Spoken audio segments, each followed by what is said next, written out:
वो लोगों को पेंशन का बंदोबस्त है।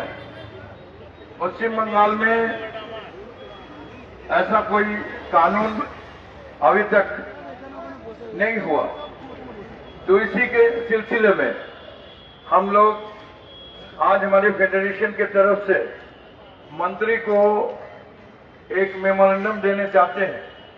पहले भी हम लोग ये उनको पास आए थे और हम लोग बोले भी थे कि ये मुखिया मजदूर लोगों को लिए आपको एक मिनट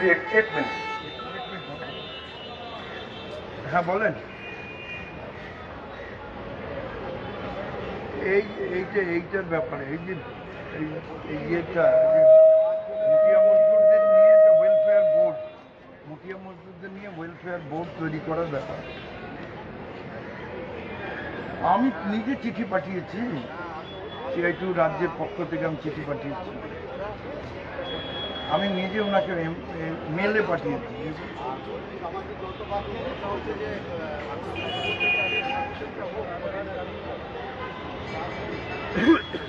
হ্যাঁ, তিনজন যাবে, তিনজন চারজন আমি থাকছি। একটু বলে হ্যাঁ এখন যাবো, একটু কথা বলে জানা।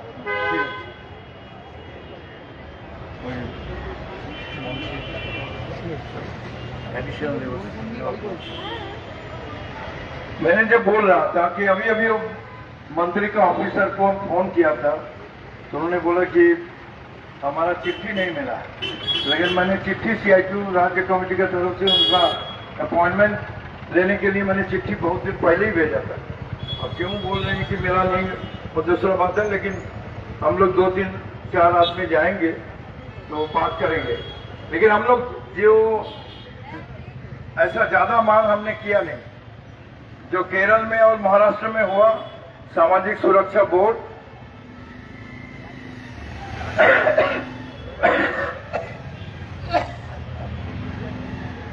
मुखिया मजदूरों को लिए एक पेंशन का बंदोबस्त 60 साल की उम्र के बाद। 2 नंबर, उनका दिन में 8 घंटा काम करने के बाद क्या उनको पगार मिलेगा, इसके बारे में भी ये सामाजिक सुरक्षा बोर्ड में कुछ प्रोविजन, हाँ कुछ ये प्रोविजन करना पड़ेगा। हमने ये बोला था कि काम करते करते बहुत साथियों को एक्सीडेंट हो जाता है, बोरा गिर जाता है या लॉरी से बोरा उठाने में लगाने में बहुत तकलीफ होता है, हड्डी उड्डी टूट जाता है, मर जाता है, लेकिन इनके लिए कोई कंपेंसेशन, ये कानूनी तरफ पर उनको जो क्षतिपूर्ति मिलना चाहिए वो नहीं मिल रहा। ये हमने उनको बताया, ये हमारे, और हमने जो बोला कि 50 किलो बोरा के ऊपर कोई बोरा एक मजदूर नहीं ढोलेगा, नहीं सिर पर चढ़ाएगा, ये भी हमने बोला था। और कुछ देर तक बड़ा बाजार में ये चालू हुआ था, लेकिन ये फिर बंद हो गया। लेकिन कानूनी तौर पर केंद्रीय सरकार जो बहुत पहले ये किया था, जो कानूनी तौर पर ये किया था कि 50 ILO का, अंतर्जातीय श्रम संस्था, मजदूरों का अंतर्जातीय संस्था, जो 50 किलोग्राम के ऊपर किसी का सिर के ऊपर कोई बोझ नहीं उठाना चाहिए। लेकिन ये बात वे लोग ध्यान में नहीं दिया। ये सरकारी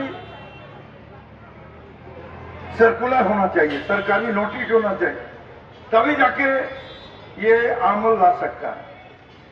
ये जो कोल्ड स्टोरेज में या रेलवे यार्ड में या बड़ा बाजार में जहां जहां मुखिया काम करते हैं, इन लोगों को काम का कोई घंटा नहीं है दिन में। चल रहा है, चलो 8 घंटा करो, 10 घंटा करो, इसमें कोई कानूनी तौर पर बोल नहीं सकते कि तुम 8 घंटा काम करना। एक लॉरी से खलास किया, एक कानून के बावजूद भी कभी 55 किलो भी 50 किलो पूरा विश्व में कानून है, लेकिन यहाँ तो सब जोर का चल रहा है। और कभी 60 किलो का भी हम लोगों से जबरदस्ती काम कराया जाता है। और जब हम लोग यहाँ तक कि हम लोगों को ऐसा समझा गया है कि जब आप लोग अपने घरों में थे लॉकडाउन के समय, तो आप लोगों ने क्या देखा कि माननीय मुख्यमंत्री पोस्टा पहुंच गई, कहे कि आप लोग काम नहीं करेंगे तो सबका खाना बंद हो जाएगा। और उस लॉकडाउन पीरियड में भी जब 2 गज दूरी का चक्कर था, उस समय भी हमारा श्रमिक लोग भाई लोग जान को कुर्बान करते हुए, बीमारी से बिना डरे हुए गाड़ी लोडिंग, गाड़ी अनलोडिंग किया है। आप लोग अपने घरों में, चाहे सरकारी अधिकारी हो, पुलिस के व्यापारी हो, जो भी हो, चाहे रास्ता के बंधु हो, बड़ा सेठ साहब हो, अपने घरों में बैठ के आराम से खाए हैं कि बाहर निकलने से कोरोना पकड़ लेगा। और वहां का एसोसिएशन बोला है कि हम लोग खाना खिलाएंगे, आप लोग काम कीजिए। उसके 2 दिन पहले तक पुलिस डंडा चला रही थी मजदूरों पर, लेकिन जब समझ में आया कि क्या होगा डंडा चला के, अब तो खाना बंद हो जाएगा सबका, मुख्यमंत्री मनोहार करने गई, गुहार करने गई और हम लोग काम किया। रात गई, बात गई, लेकिन हम लोगों का जब मजदूरी वृद्धि का बात आता है, पूजा एक्सग्रेसिया वृद्धि का बात आता है, चाहे कोई मेडिकल कंपनसेशन का बात आता है, वही एसोसिएशन, वही मालिक वर्ग, वही पुलिस, उसका आंख का रंग बदल जाता है। दोस्तों, वाम जमाने में एक सुविधा था, सासा फॉर्म बोल के एक पीएफ का असंगठित क्षेत्र के श्रमिक कर्मचारी के लिए पीएफ का व्यवस्था किया गया था, जिसमें 20 रुपया श्रमिक लोग देते थे और 20 रुपया सरकारी अनुदान था।